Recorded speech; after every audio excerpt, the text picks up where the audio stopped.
Hey everybody, Tom here from A Cast to the Past, the time-traveling video game podcast that discusses old games in a new light. I am here, as you can hear because the game music's now here, I'm here with a playthrough of Banjo-Kazooie in order to celebrate this game's 22nd birthday.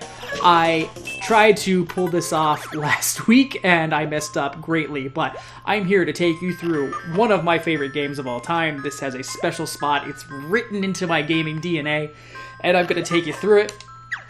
So fun facts, when this was released on the Xbox in 2008, I actually had myself a spot in the top 100 in the world leaderboards because I had a complete time of 5 hours and 27 minutes. And as you can see right here, I'm currently in the low 3100s. So I'm sure there are people who have been utilizing the glitch runs. There's several different well-known tricks to speedrunning this game. I'm not going for a speedrun, just want to say off the top here. I'm going to be playing this in a couple of installments, but my goal overall is to see if I can at least come in around or under my previous best time.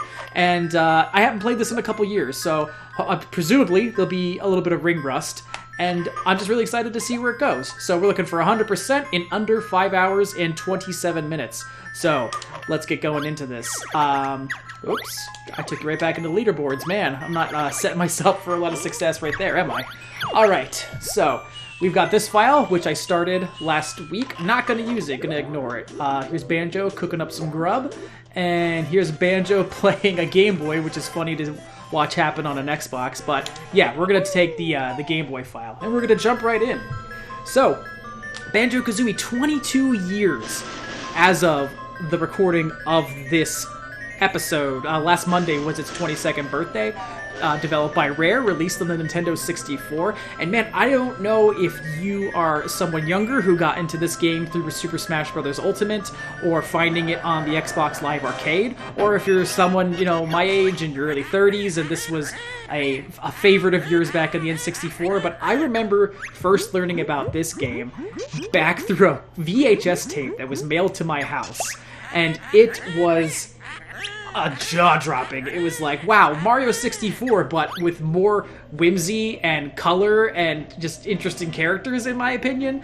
And then you have John Lovitz, the critic himself, telling you about the game. Oh, the VHS tape promotional era was something really hilarious, just in retrospect. Now, of course, we have YouTube, we have Nintendo Directs on Twitch, but back then, you could just mail media to someone's house and be like, buy this, and it worked, because we did. So I'm talking a bit over the narrative here, probably shouldn't be doing that, but if you need to get some information, this is Gruntilda, our antagonist. She's a big old ugly witch, and she has this delusion where she thinks she's hot stuff. And she's talking into her cauldron, her own personal little fortune teller, and he tells her there's actually someone hotter than you in town, and that is this character right here, Tootie, the younger sister of our hero, Banjo. Tootie, as described in the Smash Bros. Ultimate Direct, is a unfortunate soul. And enjoy her while you see her here, because this is most of the screen time she gets in the entirety of the Banjo-Kazooie series, like top to bottom. This is probably where she's most seen in general. Here's Bottles the Mole. He's a very helpful character, but he's also a little bit elitist. Him and Kazooie, the co-star of this game, they have a very tense back and forth, rapport with each other. And here's our hero, Banjo, doing one of my favorite activities, sleeping in. Nothing better than just sleeping longer past you're supposed to wake up. Been doing a lot of that during quarantine. Here's Kazooie, the foul-mouthed fowl. She likes sassing off to people and just being really combative. That's something Josh really liked about this game when we talked about it in an episode of our podcast. Check that out on our streams on iTunes, Spotify, Stitcher, the works. But Josh didn't have a high opinion of the rest of this game, whereas I come at this with a lot of love and a lot of passion. So I'm going to be taking you through a slightly biased tour of all positives mostly, but hey, maybe as I play I'll find as we discussed in the episode with Josh, maybe my nostalgia goggles are a little too thick. I'm gonna, of course, try to be open-minded to what the experience is like in 2020. But also, this is part of the Our Favorite Game series where Josh and I share our favorites and why they mean a lot to us. So, of course, I'm also gonna be really positive about the game. But it's important to be able to talk critically about things you like. So this is my long-winded explanation of saying we're going to play Banjo-Kazooie, have fun with it, and maybe see it in a new light. It's kind of like that's the tagline of the show or something. So, Gruntilda is kidnapping Tooty, and Banjo is just sleeping right through it. Kazooie did her best to raise the alarm, but Banjo could not be bothered. And now we have come out of the house. This is Banjo's nice little suburban bachelor pad, and boom, what's up, Bottles? So, Bottles is gonna be like, yo, your sister kidnapped. Banjo, oh no, that doesn't sound good. This is my buddy Kazooie. This is my bird life partner, Kazooie. Better than you can, Goggle Boy. Kazooie already launching that sass at Bottles. So, Banjo, he's greatly concerned now, doesn't know what happened to his sister, but he can see that something's afoot. So, calm down, Geeky, we'll get her back. Where did she go? She flew up to her mountain lair. You know, the giant head in the mountain in your backyard neighborhood. I mean, the fact that Banjo-Kazooie would even wonder is kind of hilarious. It's almost like they didn't check out the neighborhood when they bought their real estate. So this is where Bottles would offer to give you the moveset. I'm going to decline because I know the moveset pretty well by this point in my life. So he's just going to give us all the basic moves. And right now, we're going to just have ourselves a quick little tour through Spiral Mountain, which is the main area. It's not the hub area, it's just a nice little tutorial area where you can murder sentient vegetables like so. That is a honeycomb piece. That's the health metric in this game. Mario has coins, Mortal Kombat has that bloody life meter. This has honeycombs because he's a bear, it makes sense. And this is part of an extra honeycomb piece. There are 6 hidden through most levels in the hub world. If you collect all 6, boom, your honeycomb meter increases by 1 as a result. So we're going to grab all 6 from this little training area. And there's also a extra life trophy in this area that we're going to pick up. We're also going to just pick up some vegetables that were given life. One of my favorite hallmarks of a rare game in general is just the fact that they'll bring any object that you can imagine and just give it sentient life by slapping eyeballs on it. I think it's adorable and endearing. So, that is the 1-up trophy, which is this version's, it's akin to the mushrooms in Mario. You got the 1-up trophy here. I also am a big fan of the voice work in this game, just the non-stop chirps and bleeps and creative ways they make the animals talk without full voice acting. It's just so charming and delightful. There on the left you can see that there is also a blue honeycomb meter for swimming underwater. And that lets you know how much oxygen you have, and the lower that gets, the faster you need to get the F up to the surface. So here's a bunch of sentient boulders just minding their own business. Little do they know they're about to be slaughtered. And boom. Alright. 5 of 6. One more, and then we're going up to Grunty's lair. Because Grunty has just committed a crime. She has kidnapped a child. That's a felony. Grunty will probably be on a list for the rest of her life as a result. And alright, so now we are up to 6 honeycomb pieces, which is 6 life units. So that's great for us, means we can take a little extra damage as we head into some dangerous territory. Gonna walk up the titular Spiral Mountain. Uh-oh, my audio dropped out right there. I'm streaming via the Xbox Gaming Companion, so I apologize for any technical difficulties there. But it seems like we're back up and running. And Bottles. So you're ready to tackle the witch now? Well, yeah, I can take 6 hits. Surely that can't be any more than what she could deal out. Cross the bridge, huh? Look for me inside. Good luck. It's kind of suspicious that Bottles just conveniently has a network of tunnels that leads right into the lair of the person who kidnapped my sister. Maybe he's an informant. Now here's where we have something that's really delightful about this game. This little cutscene is the last time that we're going to see Tooty until A, we get towards the end of the game, or B, we get a game over. But right now, she's being trapped in these fly-esque teleporters. And here comes Klungo, star of one of the greatest platformers of all time. If you haven't played Banjo-Kazooie Nuts and Bolts, a very underrated game. And you know what? You probably get to experience Klungo Saves the World, which is a great platformer within that game. Banjo, help! I don't want to get Goldbloomed! And there we go. That's the stakes. Gotta save 2D before she gets turned into a horrible fly monster. So, now we're in Gruntilda's lair. It's like Peach's castle, except creepier, and with more of a mold problem. It's me, Mr. Jiggy! Jiggies are the stars of this game, or the Power Moons if you're up to Mario Odyssey at that point. They're just a means of unlocking levels and progressing through the game. There are 10 in each level, and 10 in the hub world area here. So, you got puzzle pieces. Where is the puzzle itself? Well, you come right in here and you'll see the first one. This is the puzzle portrait for Mumbo's Mountain, the first world of the game. So I got a Jiggy. Turn to the world shown in the picture. You must fill in the missing spaces with the jigsaw pieces. So, I'm gonna slap that piece into that frame. Press A if you don't want to use any jigsaw pieces. Oh no, I want to slap that in there. Alright. That's it! The picture's complete and the door to Mumbo's Mountain is open! That was such an easy fit, the others may just test your wit. Yeah, Gruntilda speaks in rhyme. I think it's a pretty humorous little addition. So here we have Mumbo's Mountain. It's the introductory levels to the game. It's got a kind of Aztec theme, and I'm just going to beat up these guys. So I got a Mumbo token right here. These are needed in order to have Mumbo, the local shaman, turn you into various different types of animals, and he does this across multiple levels within this game. So, crossing the bridge here, picking up some musical notes.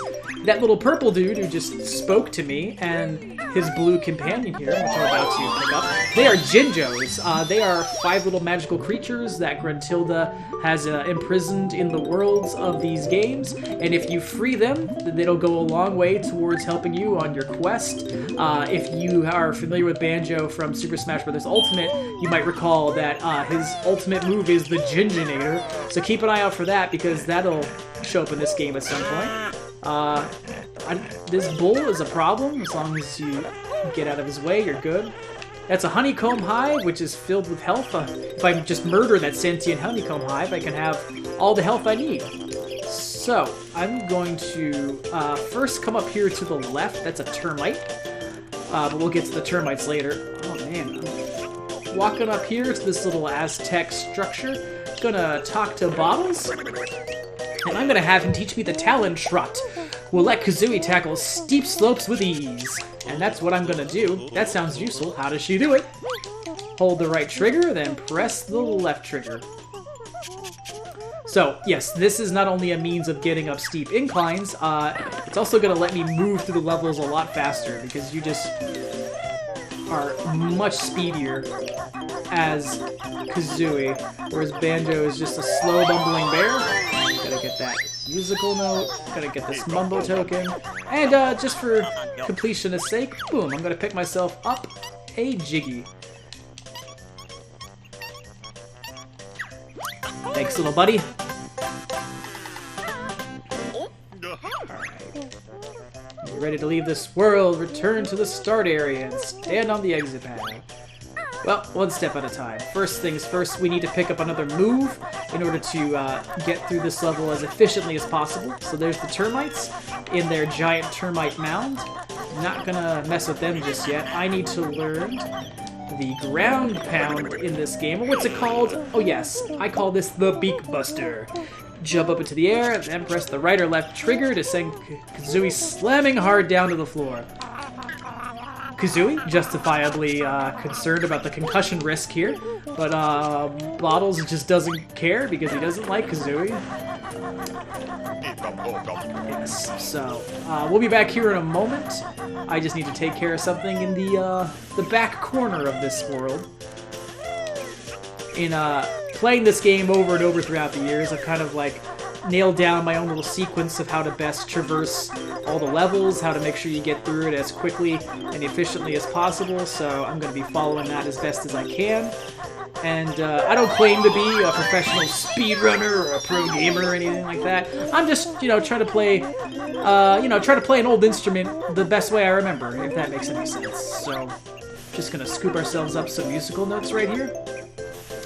And we got Kunga here. He's a big, mean bully of a gorilla, and he likes wasting oranges basically when he doesn't have to. So, for some reason, there were orange-shaped lids all over the ground. Got a jiggy out of breaking all of them. So, from Conga, we come over here and, it's little Chimpy. Chimpy hungry, wants orange now. Feed Chimpy. Oh, this poor little guy. Well, I'm gonna get you an orange by stealing it from this larger animal. A lot of inner animal warfare goes on in this game. Oh, sentient orange. It's about to be fed to this monkey. Chippy like Conga's orange. Chippy helps that bear and bird. Oh, already we're starting with the hurtful insults, Banjo, not honestly that fat. If you've seen him in the intro cutscene to Nuts and Bolts, pretty fat there. But, I mean, he's honestly pretty lean. Looks like he does some yoga or some CrossFit or something. I mean, he's very athletic. But everyone just insists on calling him fat. Where are the eggs? Kazooie can learn to use us as ammo. Time for the buzzer to learn the ancient ways of the egg. I'm listening, Beetle Breath. Oh, these two. You could start a sitcom with Bottles and Kazooie with this kind of energy. But, alright, let's get this going. Press B instead and you can shoot them out your butt. Imagine how many unborn children Kazooie has killed through these egg attacks over the years. It's truly nightmarish. Exciting, huh? Now that you learned to use the eggs, here's 50 to practice with. Thanks, buddy. Nothing more I can teach you on this world. Well, what a shame. Almost like I can just do whatever I want. Fourth Mumbo token. And that's why I wanted the Beak Buster, because boom! I've just revealed the first of the hidden Jiggies in Grunty's lair. There are one of those Grunty switches in each world, and if you ground pound them, boom, you reveal a Jiggy, 10 in the overworld, 10 in each level, for an even 100. Come on.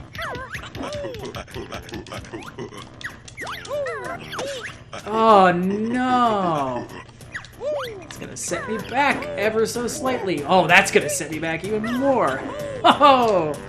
Ah, Lesai.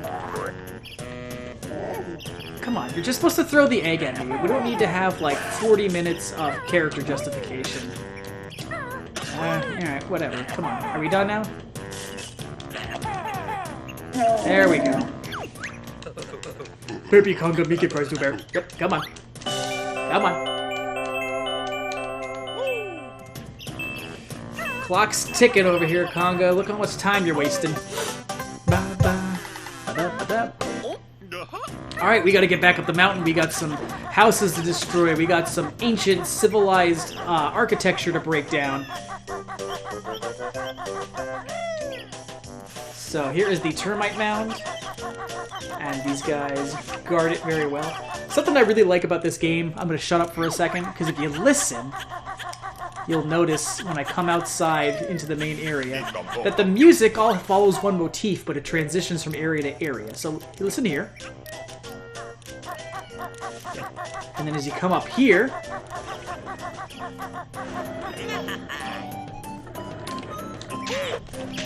rude, he was trying to interrupt it. But you got one motif for Mumbo's Mountain. It's got like that bum bum bum bum bum bum bum bum bum bum, and it molds itself as you walk to each individual area of the level. It's just part of this game's infinite charm, and it's one of those examples of how like the simplest design processes are sometimes the most effective. And let me see, is this the last Jinjo? It is. So all 5 in a level, collect them, collect Jiggy, and move on. Free these disenfranchised people. Hopefully he can get back to his life before he was kidnapped. That's just Gruntilda's MO overall is kidnapping. Picked up an extra life. Hopefully I'm not going to need it. And boom, the next Jiggy in this level. Here we go. Alright, so I gotta destroy this totem pole thing. Boom. Juju. Boom.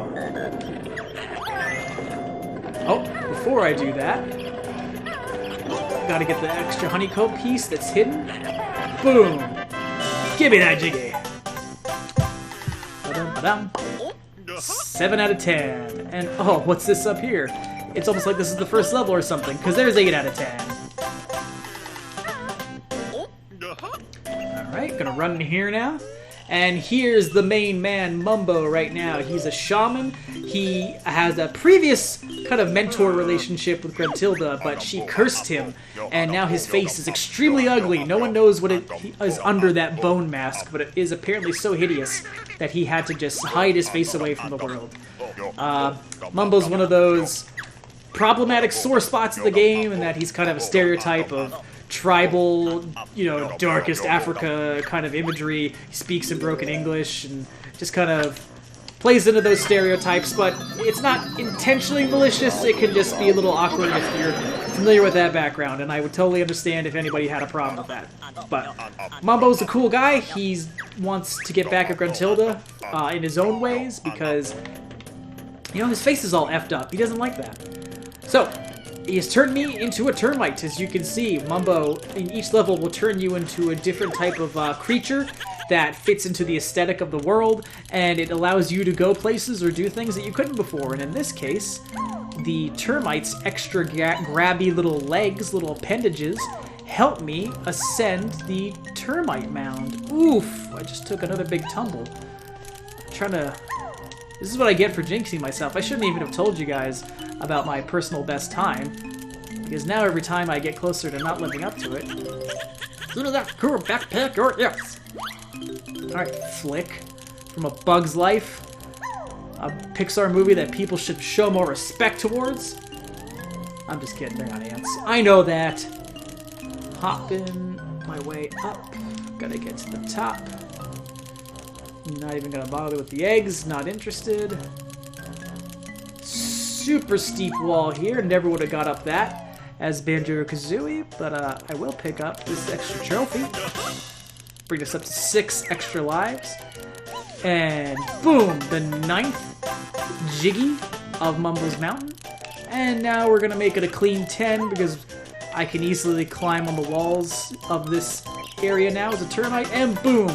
There we are, 10 and done, and in a moment I'm gonna have every single musical note in my pocket. So let's just get this done, and we're gonna move on to the next level, which is Treasure Trove Cove, an appropriate level for these summertime months. Alright, 94, 96, 97, and there we are, the last 3. 98, 99, 100! You found all 100 notes on this world! Well done! I'm gonna give Bottles a hysterical, kind of like, oh my voice. He seems like he's very high anxiety. And yeah, we picked that up just for good measure. So as you can see, there's a termite out in the kind of lobby area of Mumbo's Mountain now. Hey, where'd you get those shorts? I want them! Mumbo, magic get weak, animal turn back, or magic go. Oh, I shouldn't talk like that. Really sorry, I'm just quoting a character. So, this is the kind of the final point at which you can be the little animal creature, and then you turn back. That happens in all the worlds that Mumbo appears in. So now we're going to come out here, going to climb up this slope.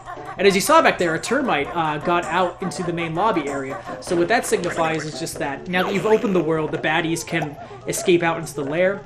So this right here we have is a note door. It is only accessible if you collect an amount of musical notes in a level equal to the door. You know, in Mario 64 you had star doors where you collect stars. In this game it splits it up a little bit. It's like jiggies get you into worlds, musical notes get you through doors in the overworld. And now we have the door animation held up because Gruntilda has to talk. To open a note door, the combined total of all your best note scores from the world must be... We talked to this! We talked about this. Boom! Open it! You have double! Take a bow, Banjo, my boy! Alright. So now we're in an upper atrium level where Gruntilda has this nice little staircase and portrait of herself on the ground. Here's a little minion, gonna bash his face in. Coming down here, because there's a cauldron we need to wake up. You've activated a magic cauldron. Find two the same color to create a shortcut. Yes, cauldrons are like little portals in this game, and if you activate two, you can use them to bounce between sections of the world. Alright, so now we're gonna slam some puzzle pieces. To remove pieces that you have already put down, move the right stick down. I've never understood that in the entire history of playing this game. I've never understood why anyone would want to take out puzzle pieces. You just want to throw them in and get to the level. It seems like a not necessary mechanic, but I mean, whatever. Treasure Trove Cove, baby, there it is. So, gotta get to it. Oh, an important character. This is Brentilda, Gruntilda's sister. Hello there, young ones. I'm Brentilda. Gruntilda's nicer sister. I've crept down here to help you defeat the old hag. It's about time she was taught a lesson. I know all of Grunty's disgusting secrets, and I'll tell you 3 of them every time you find me. Remember them well, young ones, as they will help you avoid a fiery fate. Yes, this is because there is a special event towards the end of the game that requires some of this knowledge. Grunty brushes her teeth with salted, slug-flavored toothpaste. Probably not good for tartar control. Next, she also washes her hair with engine oil. Well, I mean, hey, I'm sure that holds with a lot of shine, so if you're going for that look, probably helps. And she gets her clothes from Saggy Maggie's boutique. Oh, gosh. Sounds awful. Sounds like a secondhand dumpster. But that's info for later in the game. For now, we're going to walk up here. I'm going to jump into this strange sewer pipe. Kids, don't try that at home. But for now, it's helpful because we've got another cauldron boy in here. Now, this is not the same color cauldron as the one outside, but it will still be useful at some other point in the game, which is why I made sure I went and activated it. Alright, so now we gotta get ourselves to Treasure Trove Cove, which is down here through this evil mouth door thing. And we're gonna go up into this treasure chest. Is there anything behind it? I don't typically remember. Nope. Alright, here we go. Jumping right into Treasure Trove Cove, everybody. It's probably the most time I'll get to spend at the beach this summer because the world is shut down. Alright, gotta get this Jinjo. Oh no! I got bit by that shark. Did not manage myself well enough, but that's okay. Alright, so we're gonna start Treasure Trove Cove by coming over here to talk to a big old crab named Nipper.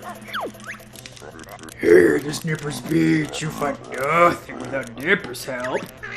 Help us then. Oh, see, if Kazooie had been nicer, maybe he could have gotten us through this level a lot quicker. But you know, Kazooie shoots first, asks questions later. It's just her style. Not how I would operate, but whatever. Looks like we're gonna have to beat Nipper up because he challenged us to a fight. And when you're challenged to a fight, you always have to answer it because otherwise your pride is ruined. All right, and whoops. Oh well. Now for the final blow. Oh, let's try that again. Now for the final blow. That's right, you recede cowardly into your shell.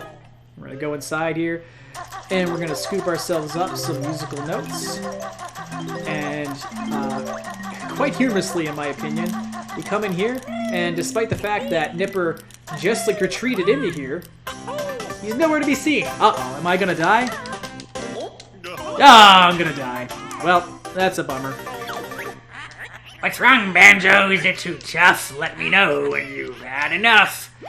That's what I get for saying I probably never would have had to have used the extra life trophies, but whatever, all good. So, Nipper's alive. Uh-oh. Gotta go to my view totals here for a second, see if I lost that. Nope, I still got that digging. Oh, just for record-keeping's sake, 11 minutes and 30 seconds. That's how long it took me to beat Mumble's Mountain. So we're at a pretty good pace here, I think, as long as I don't have any more slip-ups like what I just had with Nipper there. Alright, so we're gonna come around here, and we've got a sobbing pirate, who I'm gonna help in a second, but for right now, I need to learn myself a move. It's time to harness the power of flight! A move that's kind of suspicious that Kazooie didn't know how to do already. This is your big chance, chicken legs. It's time for you to fly! At last, it better be easy, Bug Eyes. Simple enough, even for you, bird brain. Just stand on a flying disc and press A. Here's 25 red feathers to help you get into the air. My voice for Bottles is admittedly changing quite drastically, but I'm going to try to get it down and centered for the rest of this playthrough. So we got a sad pirate here. He's sad because he can't get to his treasure. I'm not going to talk to him because that'll just suck more time off of the gameplay. I know where the treasure is. It's in the bowels of this ship. Now, we're going to collect this Mumbo token. Now, Mumbo does not have a transformation in this level, but that's okay. We still want to pick up the Mumbo tokens because they increase in spending price by each level. So it's good to just get ahead of the game and make sure you have tokens for the next time that you're going to see them. And caught in a bit of a corner here, but all good. Let's just get up to the surface, get some air, and I'm going to jump right out of this ship. And gonna jump down here to the water. Boom! And we're gonna swim through this open cannon hole. Just gotta navigate myself in there. We go. Come on. Boom. Oh no, Josh's comments about how the swimming in Banjo-Kazooie is a little clunky. It's like they're getting to me or something. Ah, no. I mean, I think they're better than Mario 64 swimming, I will say that. But, you know, underwater sections in games have been a problem for a large part of gaming's history. And, you know, they've gotten better over the years. You have to be bad before you can be good. So even if they're not perfect here, it was a step up for the gaming industry in general. Hey, buddy, here's your gold. Me treasure, thank you, me hearties. Take this reward. I'm Jeffrey Rush in Pirates of the Caribbean. Arr. Scooping that up. Second jiggy of the level. Let's keep going. So, got some musical notes up on these trees. I'm going to be looking to get these real quick. Musical notes are just something you want to grab the second you see them, because they are super necessary in order to get around in this game, particularly in the hub world, as we explained with the note doors. So, gonna get these guys together. Come on. There we go. Don't worry, Crab, I won't kill you. And I think if I just do this... Leaky patched up, now empty water for Bear. I just pooped into a bucket. And I have now drained out the sand castle, which is a significant location. We're going to go down in a moment after I scoop up these musical notes that were just, you know, tantalizing me. You know, like, why wouldn't I pick them up? And there's Nipper down there. I'm gonna leave him go for now. Let him keep his dignity. He knows not to challenge me to a fight anymore. Oh no! Well, it's all good. I'll just get those later. So, we're gonna go to the sandcastle now. This has an elaborate puzzle on the floor of the interior here, which is useful not just for the jiggy that we're about to get, but also for later in the game. Oh, shucks. Well, I'll get those in a bit. This panel is where you can also enter codes. Hey, Furball, you're looking wise. Solve my puzzle and win a prize. Yes, Gruntilda's staff, like Gruntilda, really enjoy talking in rhyme. So, oh, where's the N? There it is. Spelling is hard. Where's the J? There. E-A-N-J-O. K.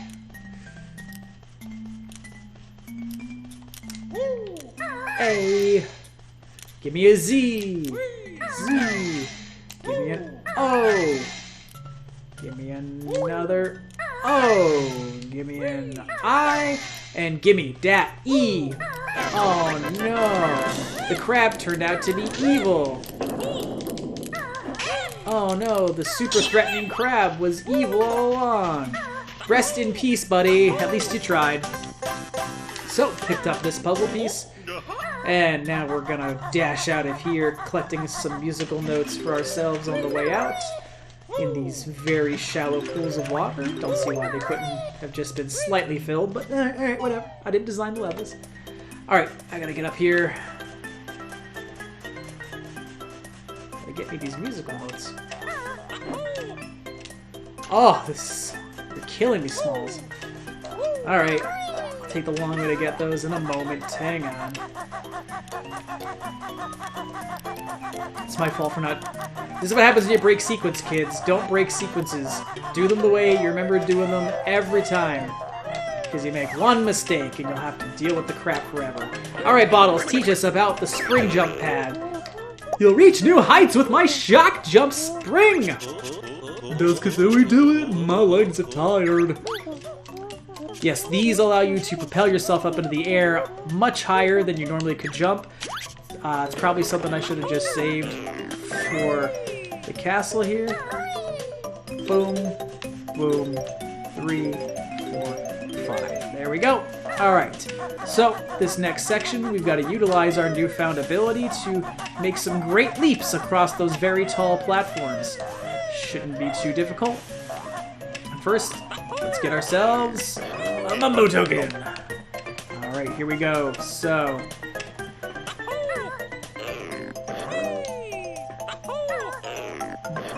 something I like about the use of this in Super Smash Bros. Is that the jump pad actually becomes an item after Banjo jumps off of it. So you can initiate your spring jump and then just bash somebody on the head below you. It's really good if you're trying to just dunk people in the air. Alright. Now we've got some precarious ledges we're going to have to jump up here to see what kind of reward waits us at the top.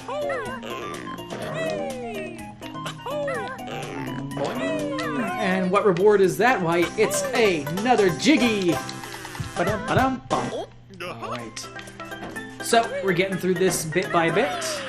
Before we jump into those, there's an extra honeycomb piece out there. And there is a precarious little island right over there, where that's going to play some important role later, but I won't spoil it just yet. I gotta get out here. Snacker's got some tasty stages here. GTFO, Snacker. Can I hit you with eggs? Oh, can I waste eggs on you? I can waste eggs on you. So, let's get over here. Oh, mistimed that. Very careful to get in, making sure you don't hit the teeth on the way in or out. Sit down. And what do we got in here? A waste of time, my favorite. So, gonna jump out. And next we are gonna come over here, gonna make our way up this derelict, abandoned structure. Maybe it was a lighthouse of some kind. I don't know. But we're gonna find out as we climb one level at a time. It's like Spiral Mountain, but tropical, you know. And ooh, red X! A very treasure-appropriate gimmick. Ah, refreshing.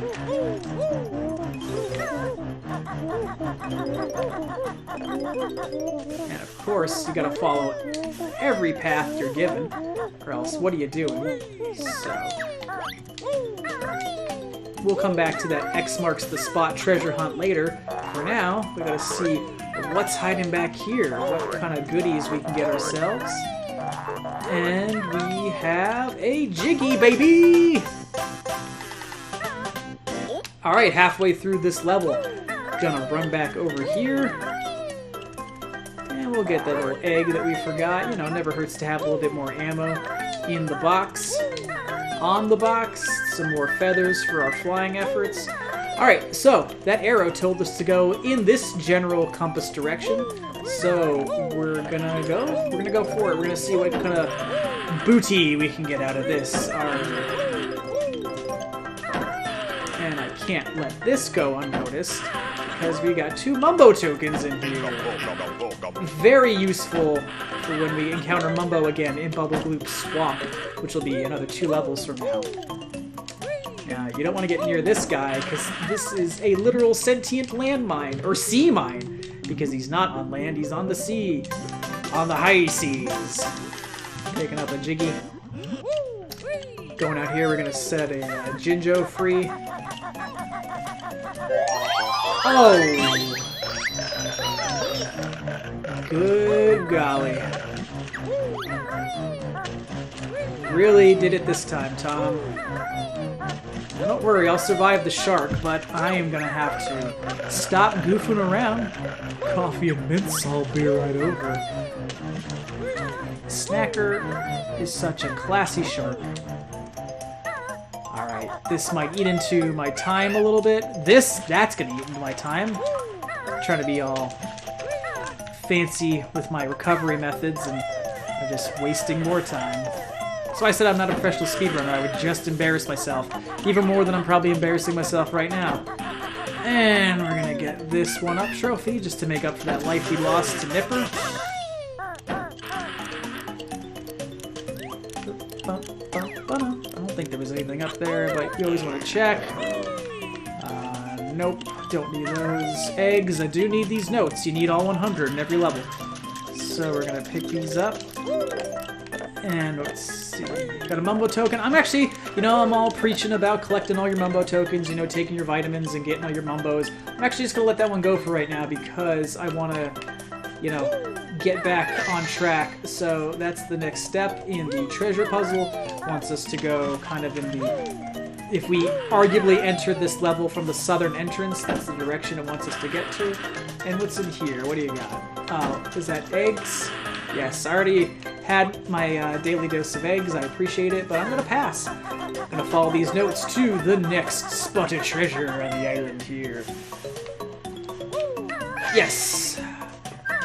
Alright, here we go. Now, later in the game, there will be means to accelerate your flight. But for now, we're just going to take the simple handy-dandy route. Oh, good gravy. So, something that I forgot that is exclusive to this Xbox version, I just noticed, is active. So that's something we're going to explore before we leave this level. Probably be the last thing we do if I time this out right, but... Oh no, you'll never find me now. It's not like it's on the suspicious island that we noticed earlier. Crabs in this level are 2 hits. Boom! Come here, you. Boom! That's what you get for trying to hide treasure from us. 3 more to go. I believe we got, Oh, I thought the Jinjos came up when you hit pause. I must be thinking of Banjo-Kazooie or something else in general. But anyway, 3 more puzzle pieces to go. The Jinjo piece, a piece that I'm about to get right now. Oh, speaking of the Jinjo piece, look at you, you're right there. Again, I'm trying to be all graceful and act like I'm gonna hit these perfect, these perfectly beautiful, amazing moves, and I keep just face-planting.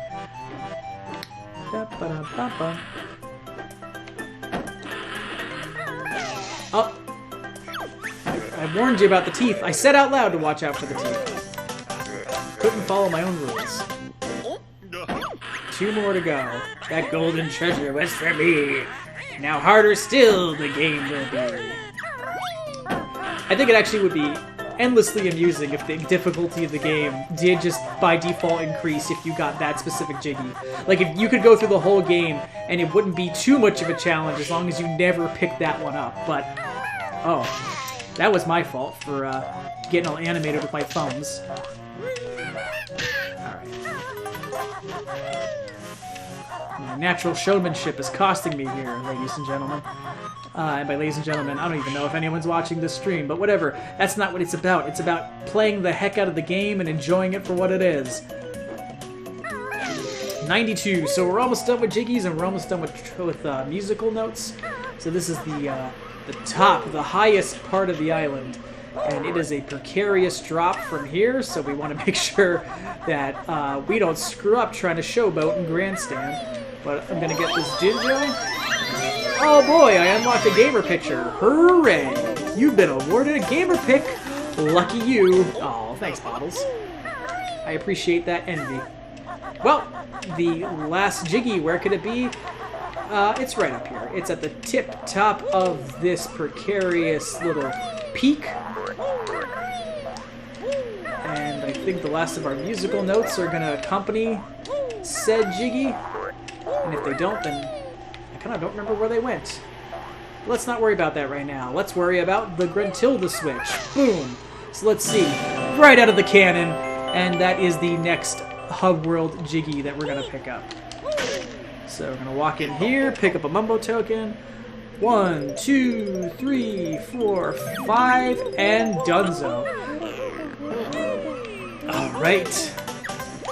Now, we're not done yet, because even though we have all 10 Jiggies, and even though we have all 100 musical notes in the bag, there's still something we gotta do. Oh. Uh-oh. Uh-oh. Get out of here. There we go. Something we gotta do, and that is we have to check out the super special secret level that was teased in the N64 release and then never actually accessible until the Xbox ports of this game. Well, accessible in the N64 version if you messed around. But we're going over here to this secret island that's risen up out of the sea. Oh, what's up with that, huh? Yes, in the N64 version, this island was actually low. It was submerged in that little sign that says Shark Food Island. That's all you could see of it. But now we're gonna go in and we're gonna check out the interior of Shark Food Island. Oh, what is that grand, majestic music?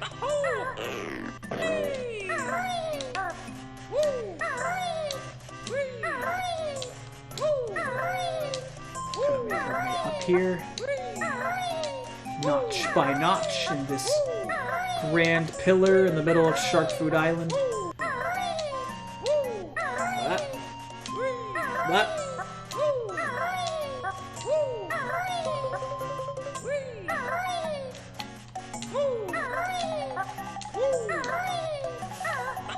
And what do we have here? A purple egg. Ooh, an egg. That's one of the 7 Stop and Swap items we've been looking for. I reckon it'll unlock something special in my Nuts and Bolts adventure. Can't wait. Yes, we won't find out until we play Nuts and Bolts, which won't be for a bit. Wink, wink, nudge, nudge. But I'm not going to say it's not going to happen. Josh would probably like to say it'll never happen. But I'm a big fan of Nuts and Bolts. I'm a Nuts and Bolts defender, not an apologist, and I've got no shame in it. So now that we have scooped up everything that we need to pick up on this level, we are going to hit the exit pad here, go back to Grunty's lair, and we got to get ourselves an extra Jiggy. Oh, hello, I need some health, so I'm going to take yours. Grunty admits she's a hog. I really need a big hot dog. Ooh, a hot dog sounds great, actually. Going with the whole summertime theme here. Just grill up a dog right now. All right, gonna pick up this Jiggy. All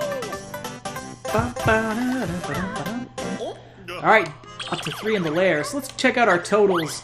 Gruntilda's Lair, 3 of 10. Mumbo's Mountain did in 11 minutes, and Treasure Trove Cove, 20. So we doubled that. Gotta bring it down for the next one, especially because the next one is it's quite a pickle of a level. It's very difficult. So, before we exit, let's watch this cutscene. This is the cutscene that happens if you get a game over or if you quit the game. You basically see the results of failing to save your sister. So, Klungo, he's gonna pull that switch. He's gonna start the Goldblum fly machine. Help me, Banjo! I feel out. Baron Bird finished. Grunty wins. And, hot Gruntilda walking out of that fly machine. I hope this doesn't awaken anything in me. Look at Grunty, she's a beauty. I'm much prettier than Tootie. And Mumbo, even though he was a sworn enemy of Gruntilda, he's instantly won over. Don't fall for it, buddy. It's not natural. It's all magic and science and child kidnapping. Banjo, your sister wants a word with you. Oh, man. Banjo's in for it. Thank you so much for watching A Cast of the Past on Twitch. We are a pair of time-traveling gamers who go through the history of some of gaming's, best, worst, weirdest games, whatever they are. We're interested in talking about them, diving into the history. I'm gonna just pause the music here so we can have a little bit more of a frank conversation with each other.